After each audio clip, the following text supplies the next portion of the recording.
knows, and for me, songs are like kids. You don't know if they're any good till you try them on other people. Everybody likes their own, you know. And I should have tried it on somebody, but I was making a record at the time and I just waltzed in, put it down, walked out. That was the end of it. I didn't know the record was going to get popular. And I'd get stuck singing that song forever, you know. And it's worse than that. I got a big, beautiful bike sitting at home that's been in the woodshed for, well, until the woodshed blew down last year. It was in the woodshed for a few years. You know, and we're on the road like 9, 10 months a year. We've been doing this forever. I'm not complaining. It's just that when we get back, it's for a few days, maybe a week here or there, during the holidays, a couple of weeks, something like that. Every time I got back in the last 3 years, rain, snow, sleet, hail, fog, mist, tsunami, hurricane, tornado, volcano, earthquake, something going on. And I would just look at my bike. And I said, next time, I'll get to you, I promise, next time. And it went like that time after time that I got home, the same something or other was going on, you know, I mean, go on. And until finally, it went so bad after a couple of years, my wife finally felt so bad for me. She took the bike and put it in the house, moved it into the living room. She called me to tell me about it. I'm somewhere here in Arizona, going down the road in a tour bus, reading the paper. And in the paper that day was an article, I'm not making this up, there was an article about another guy had his bike in the house just like mine, in the living room, same as me. And he'd been working on the thing all winter, you know, like polishing, tweaking, getting ready for the good weather or something. So this was taking place in the cold weather part of the country, not like California, bike riding all year round or something.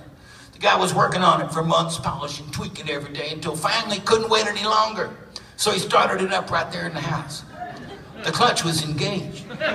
So it took off. The guy leaps for the thing. Something gets caught in the throttle, start dragging him around the living room faster and faster, till finally starts going so fast he goes through the sliding glass doors, out onto the porch, into the street, crashing into a bunch of stuff. The bike is sailing down the road on its own. He's lying on the pavement, screaming and crying. The wife calls the ambulance. Paramedics come. He's going to be okay. They're going to fix him up, patch him up and everything. He's been gone for hours. She's sitting at home thinking, might as well clean up. So she gets the shop vac out there in the living room, getting up all the gas and oil-soaked rags he had, whatever he was polishing, tweaking with for months.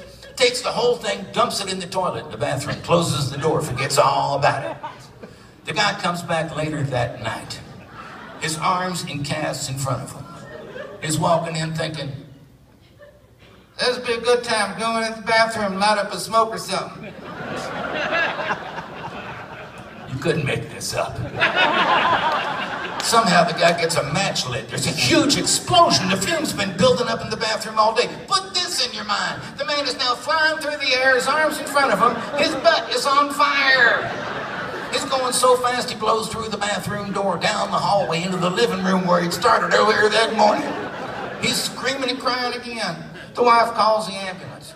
Paramedics come. It's the same ones who was there earlier that day. They are laughing so hard as they haul him off on the stretcher, they trip and drop him on the pavement where he breaks smart bones. This song is for that guy. Woo! I don't want to go, just want to ride on my motorcycle. And I don't want to go, I'd rather ride on my motorcycle. And I don't want to die, I want to ride on my motorcycle.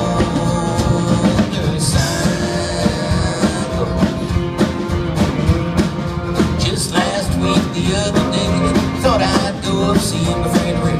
So I went up, saw my friend Ray. This was the only thing Ray could say was, I don't want to go,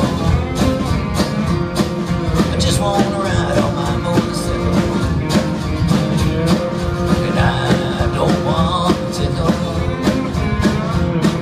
I'd rather ride on my motorcycle. And I don't want to die, I want to ride on my motorcycle.